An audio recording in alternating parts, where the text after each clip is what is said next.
Hey guys, today on the Leadership to Wealth podcast, our guest, he really talks about how he fell into or backed into real estate and how he's been in real estate investing for many years, just consistently growing. He really tries to help people because he teaches as well how to get into real estate, how to choose a way that works for you, and getting through the different areas of your life when things can go bad, and how to keep investing through the bad times and making sure that you're building up your portfolio, not just standing around watching. Our guest today, Andy Heller. Andy Heller. Andy, welcome to the show. Neil, thank you for having me as a guest and looking forward to it. Okay, so Andy, I've just got to start off. I really have two pet peeves, and those two pet peeves are everybody these days wants to be some sort of life coach or something like that, and the other one is everybody thinks that they can write a real estate book, and so I got to tell you, because you've done both of those things. I don't know. What do you say to that? Because I don't know how to get around this industry where everybody thinks that they can be one of those things. Well, here's my comment to that, Neil. I can't speak for everybody else. I can speak for myself. And Yes. I grew up in a family where we ate humble pie at dinner. So I'm not that guy that's high on himself, whatever. I typically, when I teach real estate, I tell people I'm not a full-time investor. I've got other businesses, and I actually think it's healthy to approach this as a supplement. Most people who seek to be full-time investors, they fail. So it's all about balance. It's all about setting goals that are achievable. And my story is probably as different as any guest you've ever had. I was a closet real estate investor for many, many years. And most of my close friends did not know I was an investor, Neil. They thought it was weird. We'd have a soccer game. I played competitive soccer for years, and on Sunday, and I would scurry away. I wouldn't go out with the team for lunch. Why? I was going to show a property. And we came out of the closet, per se, in the early 2000s on a whim. We saw all these other real estate books. And I just said to my real estate partner one day, why don't we write a book? I mean, I think we got a really special model here. We wrote a book on a whim, Neil. And the story is you're going to hear it like, this can't be true. But this is exactly how it played out. So we write this book. And we talk about, hey, we're part-time investors, but I've bought more properties part-time than some full-time investors. So I'll qualify that. Right. And about 6 months after launching our first book, and it's shooting up Amazon, we get a call from our publisher that said, okay, Andy, are you sitting down? I said, yeah. Fortune magazine wants to interview you and your partner. And I'm like, wow. Okay. So we had this interview, and a couple of months later, our book gets featured by Fortune magazine among the top 5 resources for real estate investors in an issue that profiled real estate strategies. Okay. Yes. So you see all these gurus that travel around the country and teach. Many of them are professional speakers. They haven't bought a property in a decade. My story is so different. So I got phone calls from these real estate groups around the country. Hey, we saw this magazine profile of your book. Will you come in and talk about your model? So I started to travel. I got up on stage and I would give an outline of our model, and they would say, well, don't you have a kit? This book doesn't have enough detail. There's no intellectual property. So then we created a kit on how to do this, our business. We worked for a year to collect and organize all of our intellectual property. Yes. So the book on me as a real estate educator is so different than a lot of these other guys. I got into this business backwards. And, I get up on stage and I say, and I teach people, look, I'm going to pretend to be something I'm not. I have other successful businesses. I bought real estate. I've done great with real estate. We wrote a second book that was critically reviewed.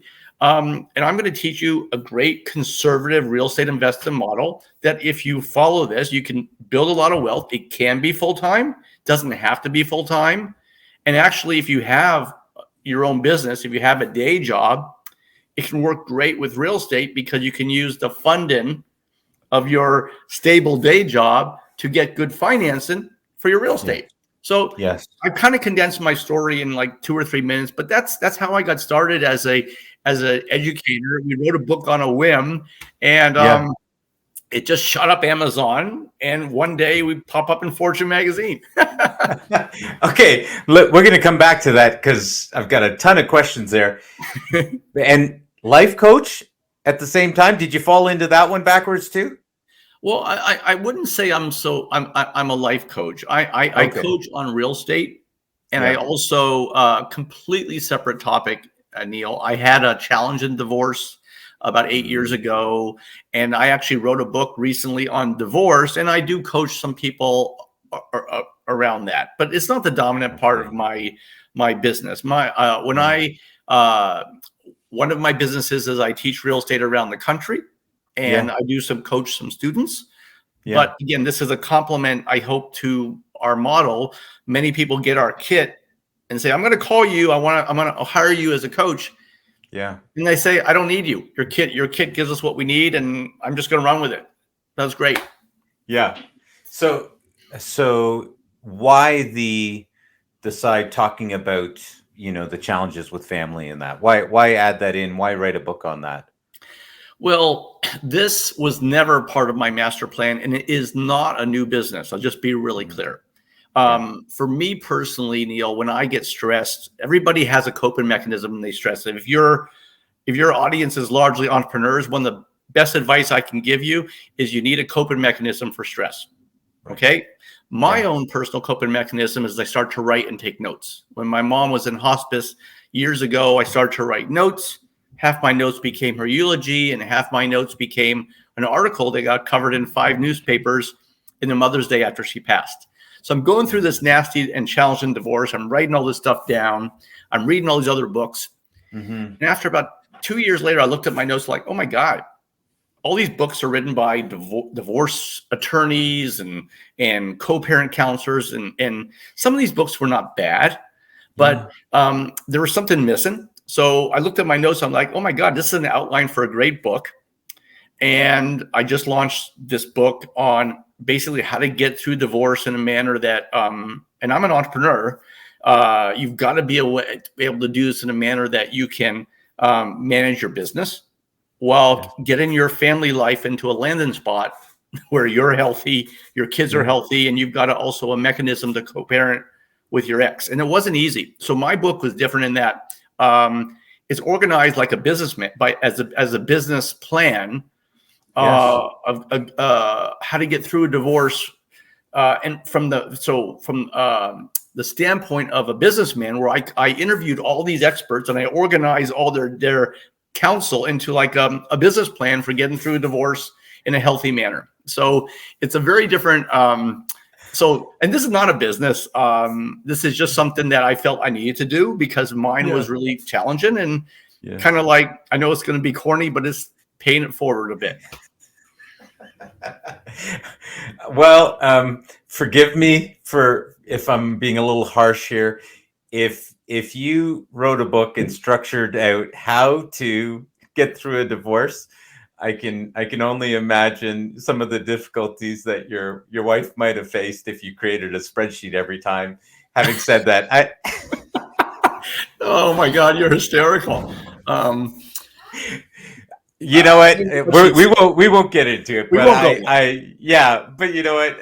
I can only imagine because we as men, I mean, I've been married for almost 21 years, and one of the things you realize is as you go along, the ways that you think and the ways that you try to communicate, and there's just this continual battle until you start realizing that there's differences in communication and so many different aspects to any relationship, much less that one between spouses. So I can say that I've had a lot of frustrating times, and I probably would have loved to have had some sort of breakdown on how to go through all of that stuff. Now I get it that it's really focused around around how to make it through a divorce, but come on, let's be honest. As guys, it would be great if we could have a spreadsheet for how do I make it through this fight?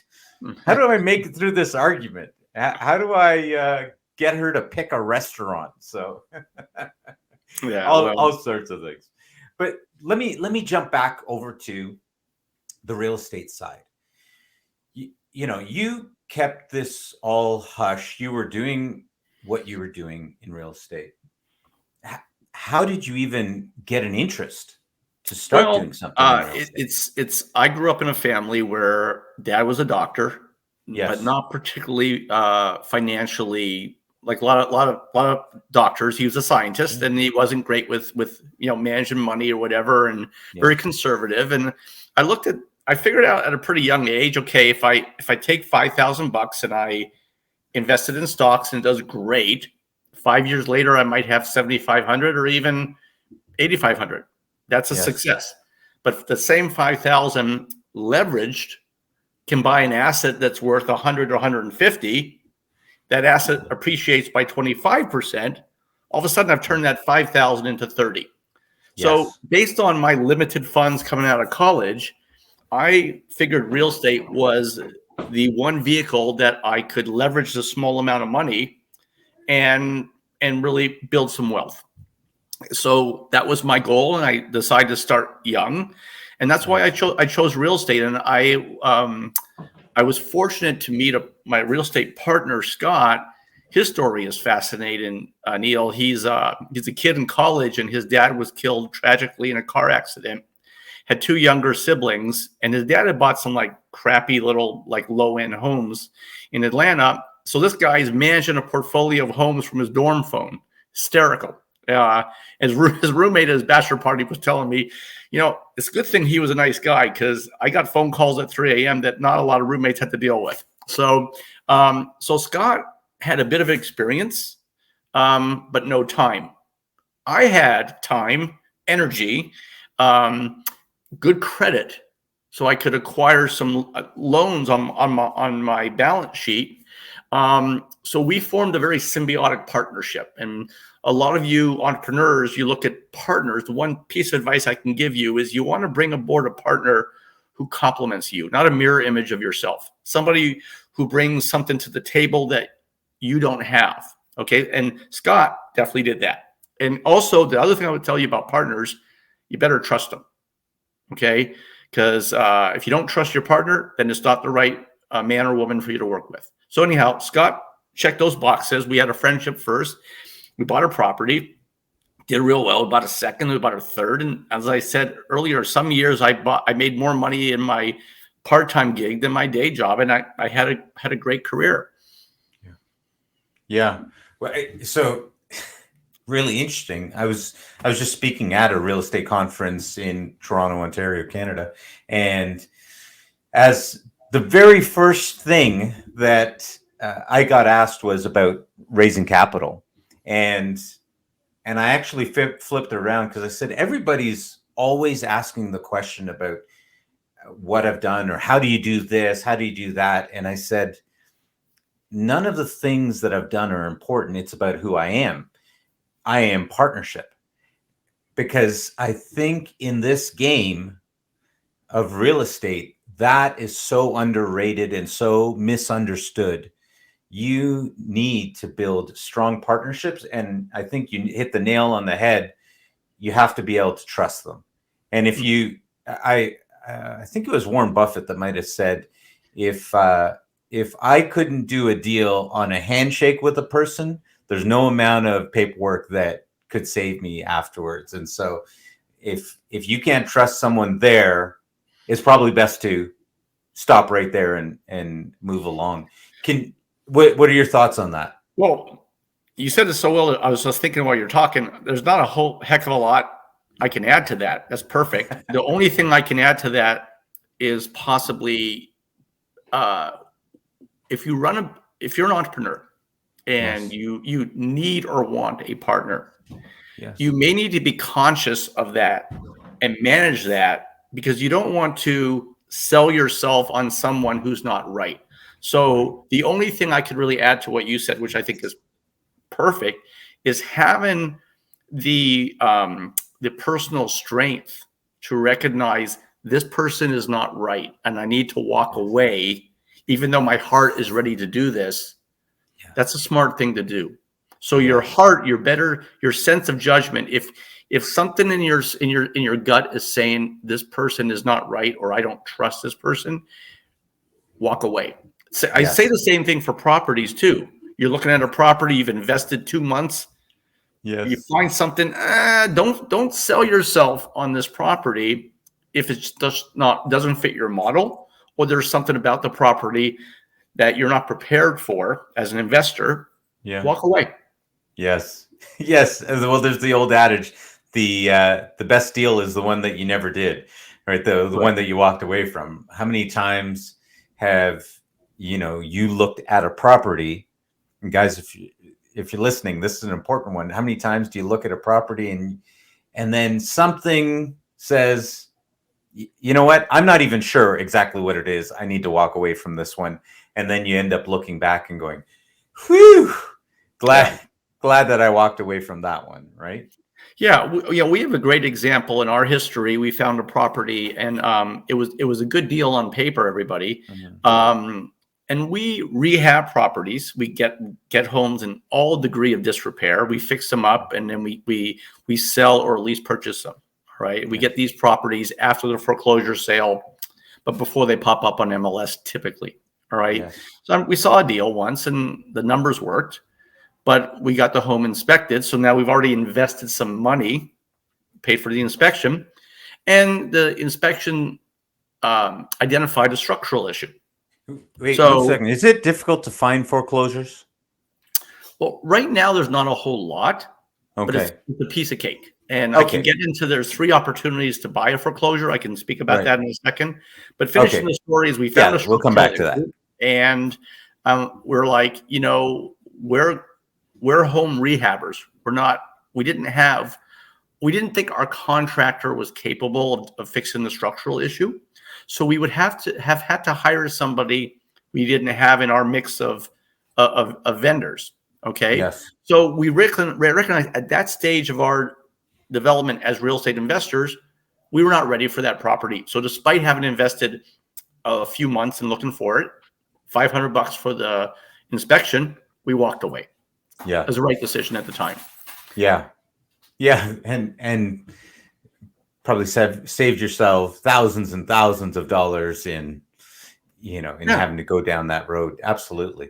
And it is, I think we can all be caught up in that. Once you've invested a certain amount into, whether it be effort, whether it be money, then you just think, I might as well keep going, when the prudent decision is it's time to call it a day and move on. Exactly. And Neil, it's not easy, particularly since you find yourself emotionally vested and then putting some time into a property or a deal. Yeah. Always best, ladies and gentlemen, cut your losses, walk away. Yeah. It's just, there's not even if something is telling you it's not right, it's typically not right. Yeah. Well, it's interesting. I was just sharing with this lady that she was asking me to coach her, and we were talking about putting out offers onto properties, just learning to get through that process. And then she said, "Hey, I have an opportunity to go walk through a couple of properties," and she said, "Do you think I should do that?" And I said, if you want to do that, absolutely, go ahead. And I just happened to let it slip out. I said, I actually hate doing walkthroughs. And she was like, really? Why is that? And I was like, I get really emotionally invested the moment normally I like to get one of my partners to go do the walkthrough first before I look through any properties, because the moment I get in, I start thinking, oh, we could do this. There's a creative aspect that just goes wild, a part that I enjoy. And so that's sort of a barrier that I put in for myself.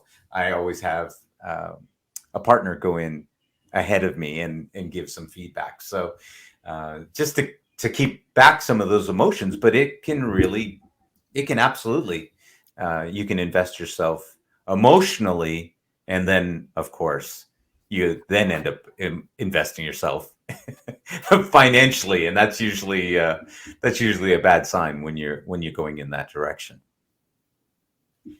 So let me ask you this, Andy. So now you're getting into foreclosures. How did you even stumble across foreclosures? Okay, so ladies and gentlemen, there's three opportunities. And you're young too, right? I was young. Yeah. So there are three opportunities to buy a foreclosure. And I went to one of these real estate presentations that talked about buying what's called pre-foreclosures. So it's in our country, United States. It's a bit different in Canada, but in the United States, there's a notification process where a pending foreclosure has to be publicized as a matter of public record 30 days before the foreclosure. Okay. This is the same in all three states.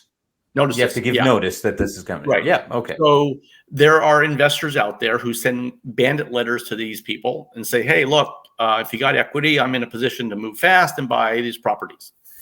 And that sounded really great in theory. And then we thought we'd do that. We'd get these great deals. We'd flip them so we didn't have to own the property. So we subscribed to this report that lists these properties in a certain area in those 30 days. We sent out these letters. So what the was guy it a free report? Was it a free report?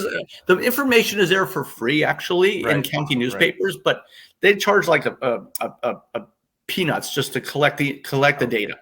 Okay. So what these guys don't tell you on stage, Neil, is that it's emotionally challenging to visit these families in a downward spiral whose lives are falling apart.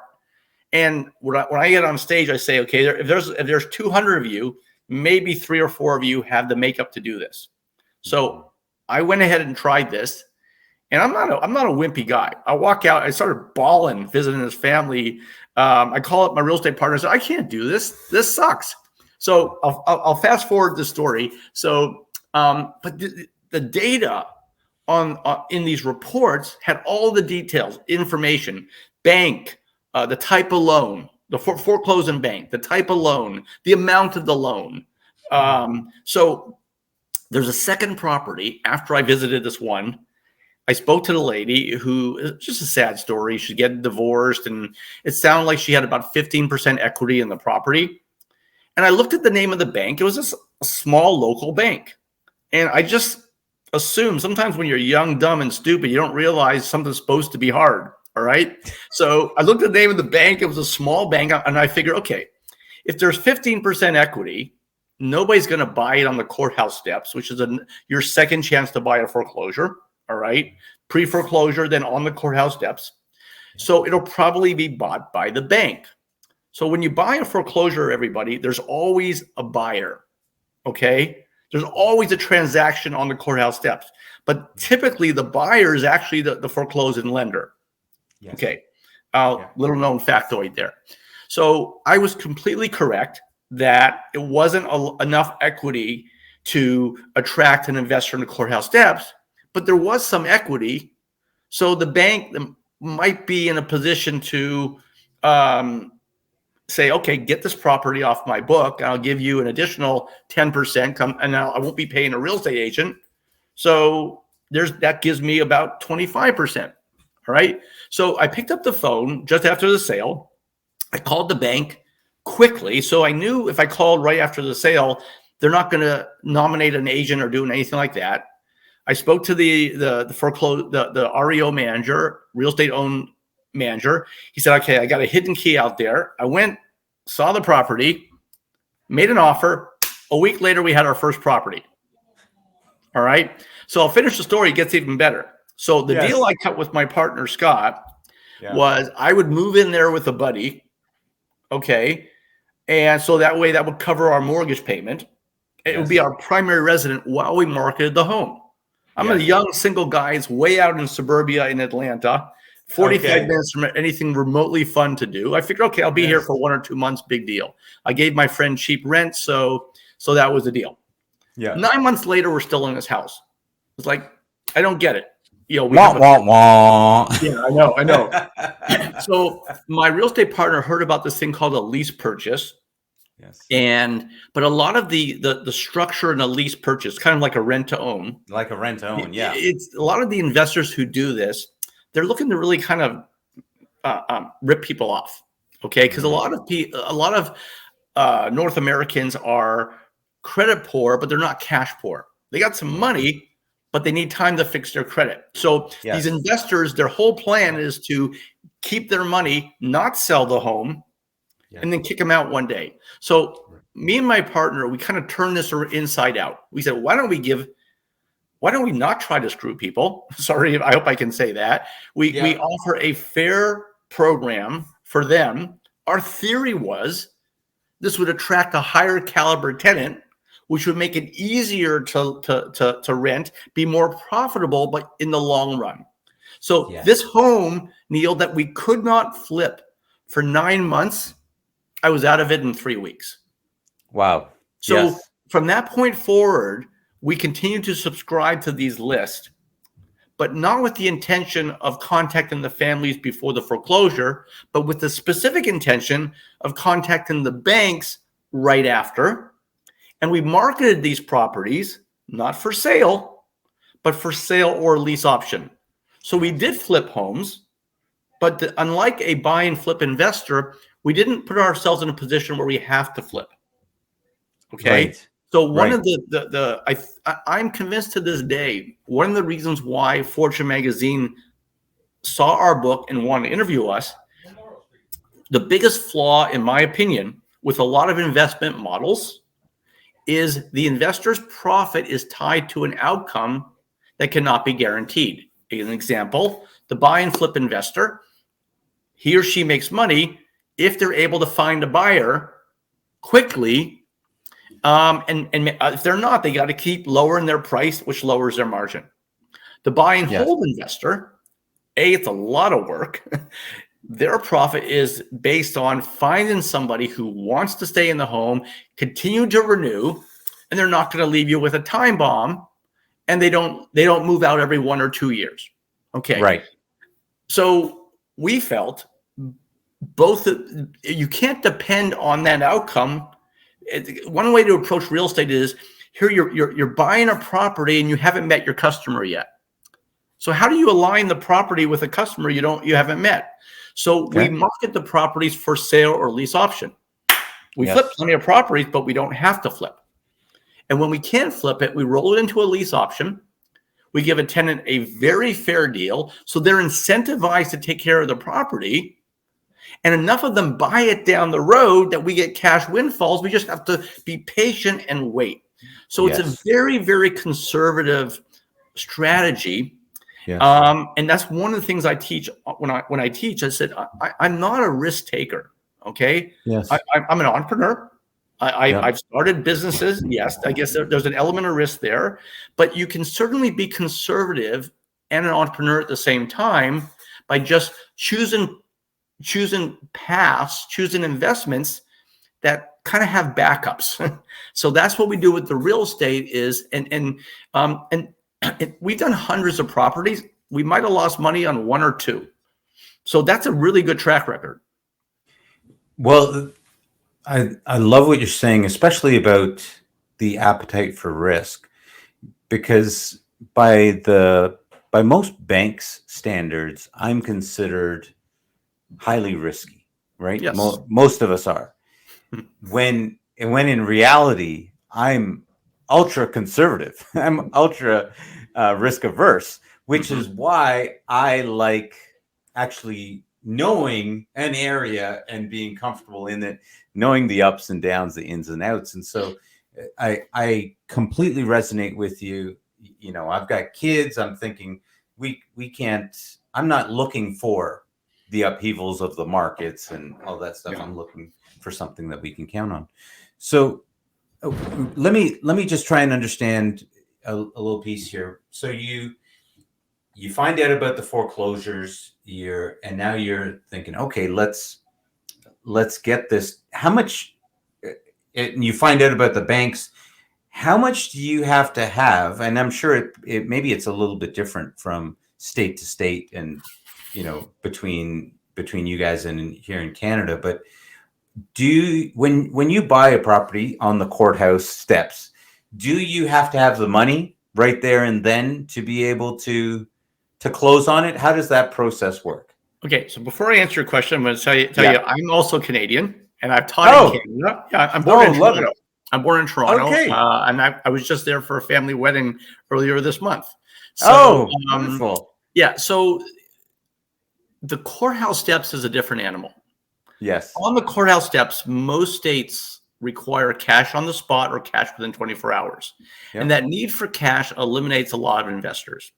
Mm-hmm. The other thing, one of the reasons why I'm so successful as an educator teaching others this method is that there may be no way to invest that's more misunderstood than buying from banks. There's a misconception. Well, I'm buying from banks, I need to have a lot of cash, and that's going to eliminate me. That's completely wrong. The bank doesn't care, Neil, if you've got $700,000 and you're buying a property from a bank after foreclosure, all cash, or I'm coming along and my offer is based on a note or loan. Okay. Yeah. Okay. So it doesn't matter. Now, if I offer $700,000 based on a loan, closing in 30 days, you come with $700,000 cash, I'm not going to be successful. But if I offer $710,000, the bank might wait 30 days for that. So having cash in any part of business, guys, will help you, but it's not necessary as a real estate investor. Real estate is all about leverage. I'll give you a great example.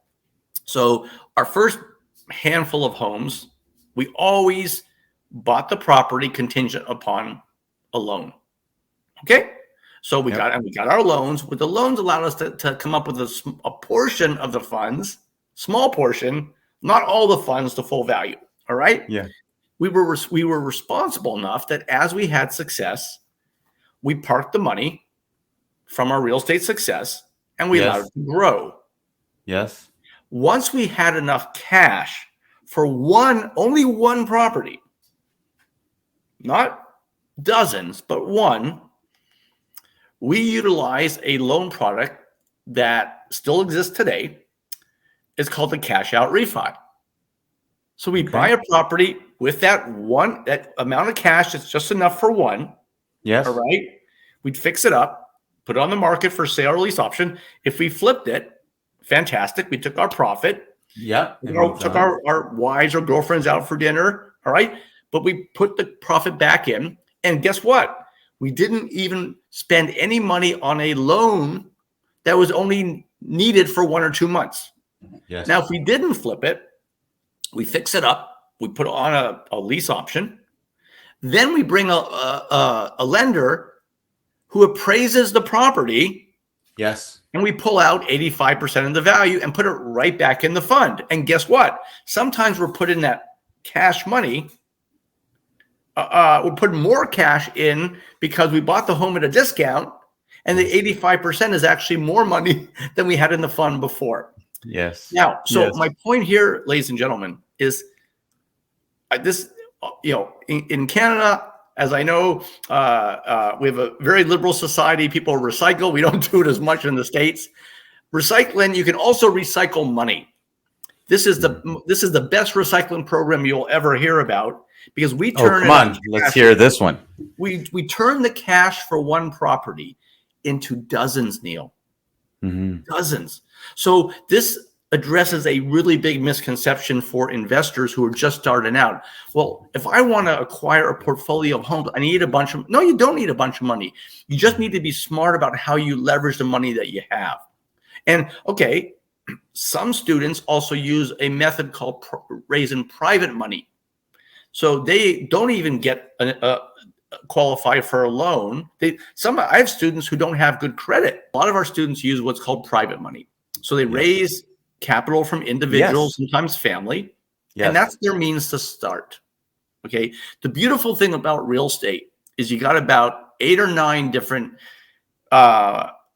financing strategies, and all of you investors will need to select the 1 or 2 that fit you. Okay. Yes. And one of the most common questions I get asked is, Andy, why are you not a full-time investor? Well, the reason is financing, because in real estate, one of my jokes I make on stage is you can be a real estate investor, but your income can't be from real estate. That's per the banks. So typically in the United States, in most lending climates, the bank will discount 30% of your profit. Okay. Now they don't understand our whole lease purchase thing. They don't know. They don't care that it's especially lucrative. They don't want to know. All right. Yeah. So this is why we continue to use the stability of our day jobs to qualify for reasonable loans.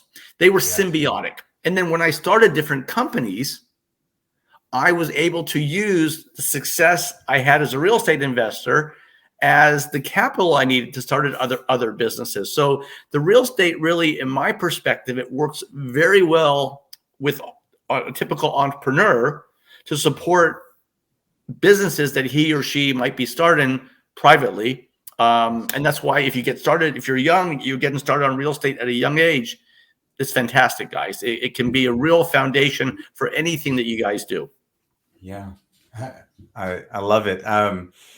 I think the one question that I probably get asked the most is, and I'd love to hear what you say about this, is, well, I don't have anybody in my family or friends that can help me with private capital.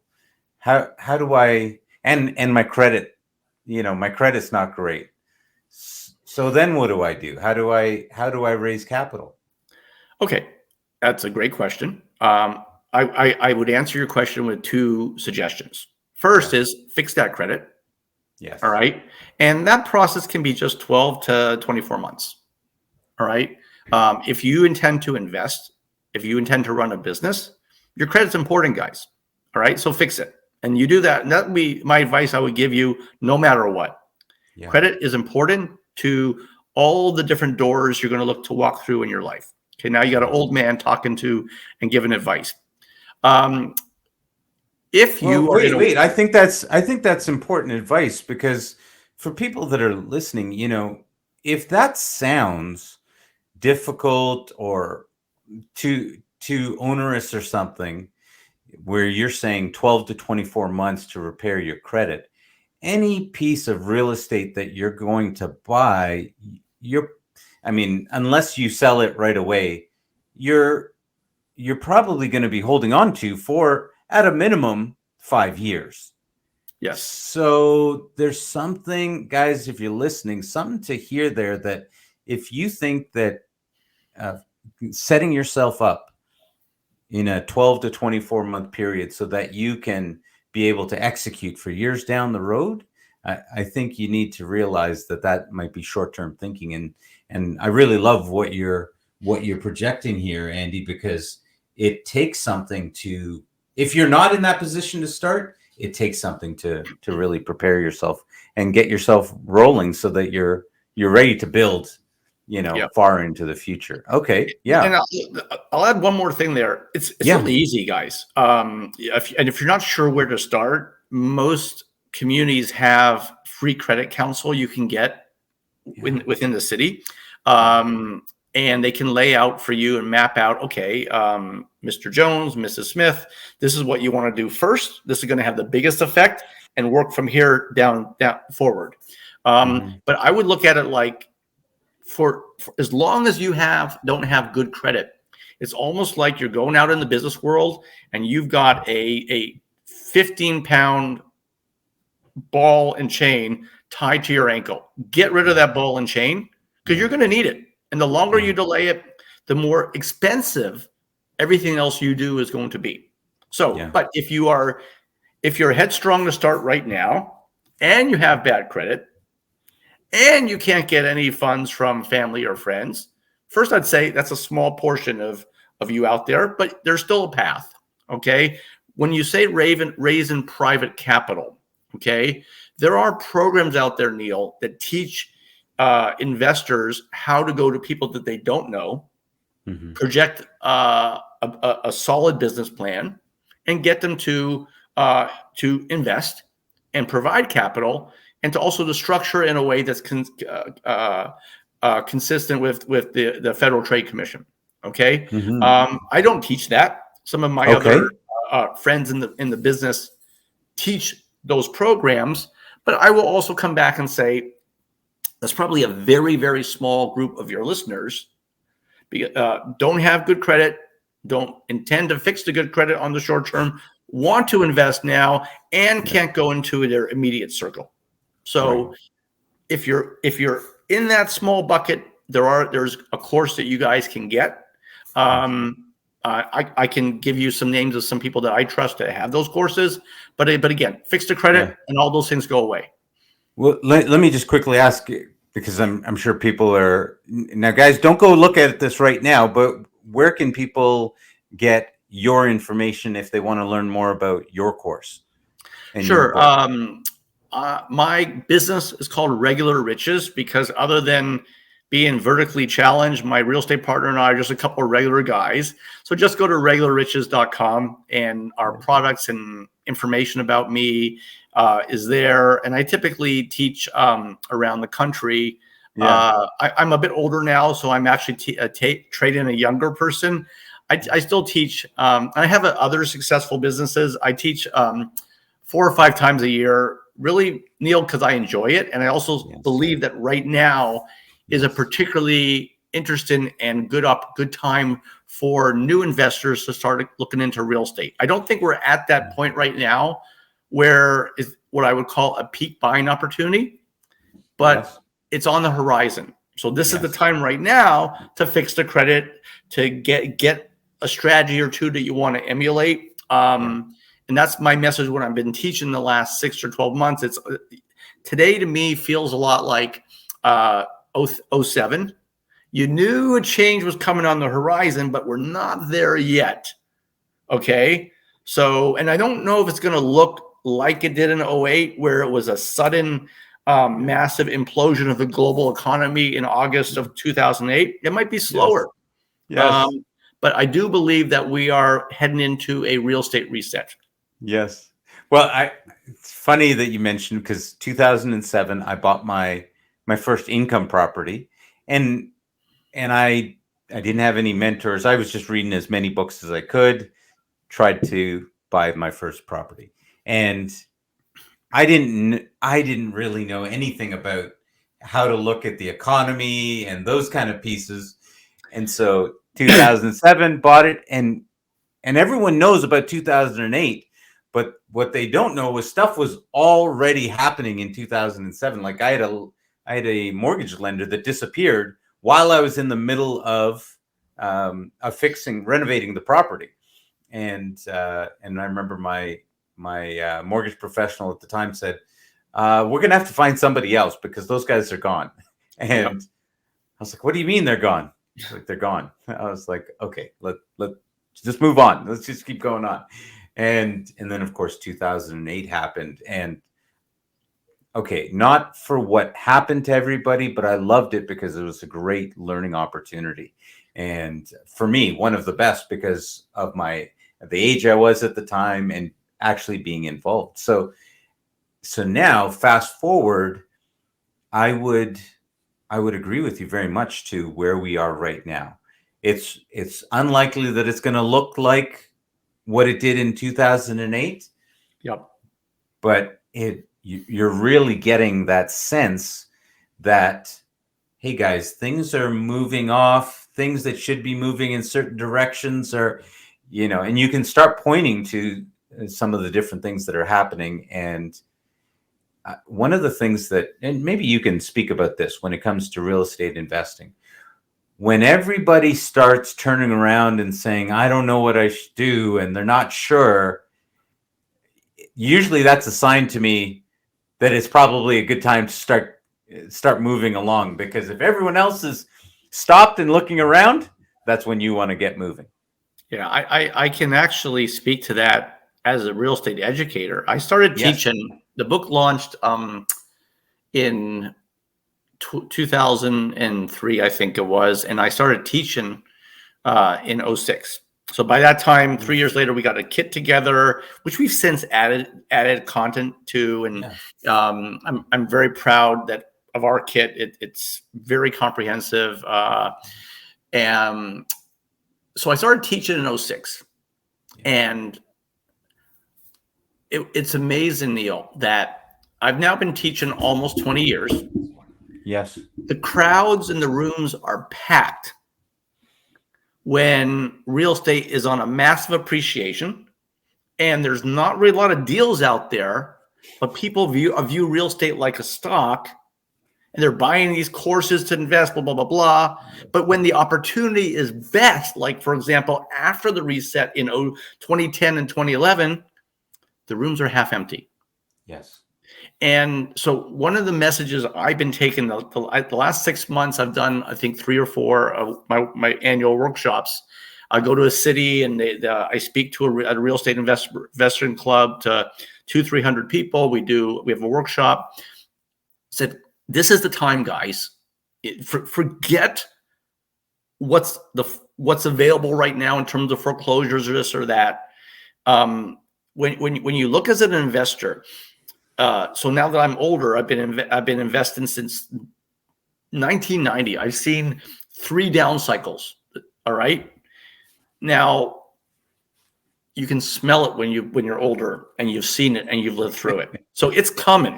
And it's like you said earlier, I don't know the texture of it. I don't know if it's going to resemble 08 with a sudden global change. Yes. I think in the absence of a global event that we haven't seen yet, we could be facing 11 or 12% per year for 3 or 4 years.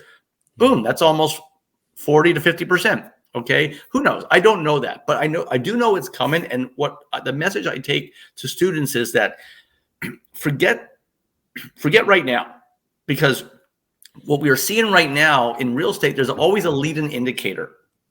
Okay, corrections don't just happen. Like your example in 07 was brilliant. There are signs. The number one sign that a correction is coming is when homeowners get behind in their mortgages.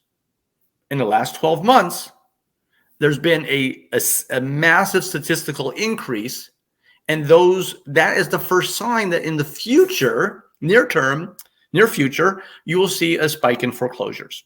So we're already seeing these early signs. So my message to all investors, whether you are already an active investor or you're tossing it around and something you want to do, this is the time right now to get your financing lined up, to pick 1 or 2 investment models which you're going to implement and emulate. Don't just say, I'm going to invest. What's your plan? What's your plan? I teach a very specific model. It's very conservative. It's lucrative. It's great. And I'll say to somebody on stage, okay, sure, I want you to become one of my students, but if you don't become one of my students, pick something specific, master it, and make that your plan. Okay. Yes. Don't be a jack of all trades. You've got to have a plan. All right. Yes. Have a model, at most 2 models. All right. If you look at we are probably among the most boring investors you'll ever have, because everything we've done, except for maybe 1 property, has fit the same model. Right. And we repeat it over and over again. That way we don't have learning curve mistakes. Yes. Yeah. And that's advice I would give anybody in business, in any field. Yeah. Get good at something, master it, and do it over and over again. Yeah. I think the only thing that I would add to that, in my experience of watching people trying to come into this industry, trying to come, and this can go in a lot of different areas, not just real estate, is that people don't allow themselves enough runway for their plane to take off. They don't allow themselves enough runway to become an expert in one area of an area, much less in that whole area. I love the way you said that. That's completely accurate. Right? You get they're barreling down the runway, and then they haven't seen the result, and so maybe this plane can't fly, and they shut down the engines, when in reality, you actually get up at the very end of the runways when that plane takes off. Yeah. You know what I So mean? the good news is we're Yeah. recording this webinar today. We're Yes. really not yet at that point where there's a peak opportunity. So Right. all your guests, if they want to invest in real estate and they see the same thing, Neil, you all Yeah. have time. Yes. You have time to set up that appropriate runway. Yes. All right. Now, it's kind of like when I was teaching in 2010, my message was, get off your butts. The time is right now. All right. Right. My message today is get a model or two, Yes. get prepared, because the opportunity is coming. So Yes. the beauty about right now is you're not, let me put it in different words. As an investor, you're investing in real estate, you're not going to be in a reactive mode to what's happening right now. You can be in a proactive mode. You can establish that runway that Neil's talking about, so you can really be ready when the opportunity, that peak opportunity arises, and it's going to come. But I don't believe anybody's qualified to say 6 months, 12 months, 24. I don't know, but it's coming. Yes, I agree. So, okay, we've covered a lot, and guys, if you've had difficulty following all of this, feel free to go back, watch it again. Make sure you take some notes. Go check out Andy. Go check out his website and learn some more. Now, what are you, Andy? Just we're getting ready to close here. What are you excited about moving forward? I mean, other than this opportunity that's coming up. What are you excited about, in terms of this next year and moving forward for your business? For me personally, I'm in a wonderful situation. One of my businesses, I sold it, and I'm working with the buyer. Just a wonderful company. And my other industry is international freight forwarding, logistics. The number one thing I'm excited for, though, is when these other real estate down cycles have occurred. The honest truth is I've just been too young to recognize the opportunity as it was developing. Right. What's different about this next year, Neil, is I'm not that young any longer, but I am young enough still to ride up one more down cycle. So I've spoken to my wife, and we are ready. We have funds. I've got my real estate network. I've got my strategy. Yeah. So what's exciting is when I've been teaching the last year, I've been able to say to everybody, I'm practicing what I'm preaching here. Okay. Yeah. This is the time to get ready. All of us in this room are still young enough to ride up one more down cycle. And it's almost like you asked me what I'm excited about. When I'm on stage, one of the things I say to people, picture that the year is 2007 and you're all investors, and somebody comes from the future and says to you, Neil, I'm from the year 2009. This is what's going to happen next year. And if you do A, B, C, and D, once this happens, you're going to have a 2 or 3 year window to buy property at a generational discount and set yourself and your family up for life. 100% of the people who had this visitor from the future would do that. So what I'm excited about today, I feel it's almost like 2007, where we know what's going to happen. And because I've been doing this for 33 years, I see the signs. I understand what increases in mortgage delinquencies mean. I understand what that's going to lead to. I see the global, the macro things that are happening around the globe that are unhealthy. I see the debt that countries have that is going to come crashing down. So the sad thing about being an investor, everybody, is sometimes what's bad for the country, what's bad for our neighbors and family, is good for investors. Okay. So we have to look at it, be sensitive, and help out people when you can. But as a pure investor, recognize that we are headed into what could be a generational opportunity. And I absolutely believe it. So that's what I'm excited about. And again, it may not be in the next 12 months, Neil. It might be 24, but it's coming. Yes. Yes. I agree with you there. Just to get a little bit testy, since you brought up a couple of things there, um, you know, we've got a war going on in Ukraine. You guys have got a war going on between potentially Joe Biden and Donald Trump. Um, it seems like some very interesting and turbulent times when you get caught up in that. Do you have any thoughts on either of those two topics? Just to totally go against the grain. Well, the first thing I'll tell you is I just got my Canadian passport again because I'm worried about the exact same things that you are. Yeah. Well, but what I would say to that is there's a lot of questions in the globe right now, a lot of things, unless you got your blinders on. I don't care what side of the political spectrum you land, is good for society to have stability. Yes. And all these things right now that we see are toxic and unstable. I'm a big believer in compromise. I always think it's healthier for these two sides to listen to one another and meet somewhere in the middle. Unfortunately, I believe I'm in a minority. So there's a potential for things to get very, very nasty and ugly. But life continues, everybody. My wife, I've remarried, and my wife is Filipina. And we talk about having escape pods to go to. And, we men sometimes can learn from our wise partners. And one of the things she said, Andy, I'm not worried about it. I grew up under martial law and I raised my kids and, we still had life.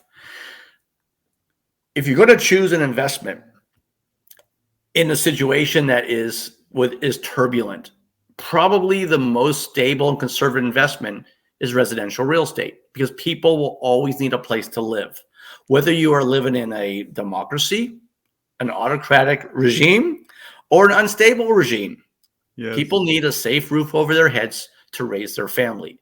So this is why I prefer residential opposed to commercial, because you can eliminate the need for a physical business for a State Farm office or certain office, but you can't eliminate a need for a primary residence. And during tough times, the family that's in a 6-bedroom, 4-bathroom McMansion, maybe they come down to a 3-bedroom, 2-bath.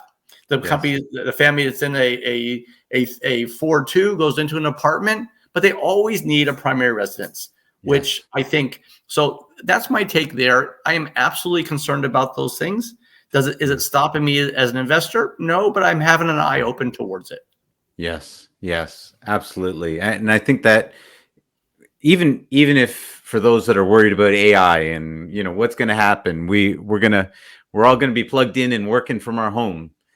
Exactly. You're still going to need a place for you to live. So I agree with you completely. I really appreciate that. And I even appreciate the reality of investing, even if all of these things are happening, even while those things are going on, because what the biggest mistake I think that I see in this world of investing is people standing around and watching, waiting for something to happen, because then, I don't want to get the timing, and they just end up sitting around, and then they look back and go, I wish I had.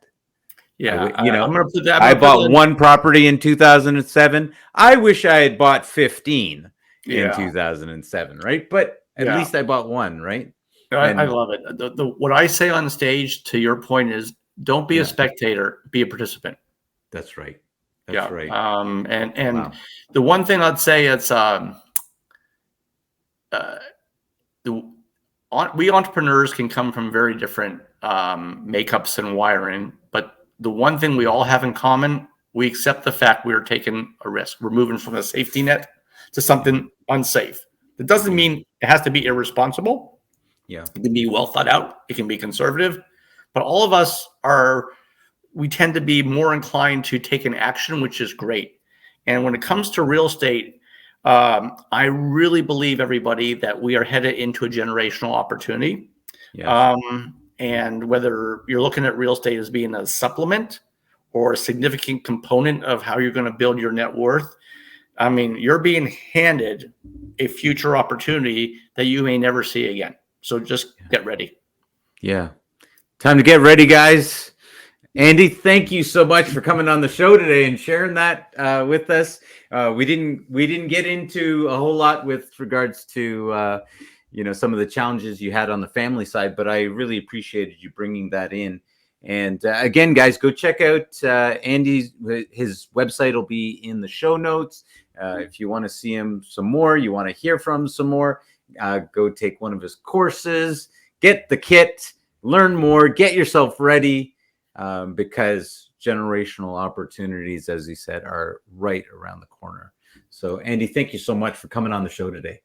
Neil, I've loved the chat, and I hope your audience listens and takes action. Love it. Thank you. Yes. All right, guys. For your host, Neil D'Souza, and our guest today, Andy, and this Leadership to Wealth podcast. We'll see you guys again next week.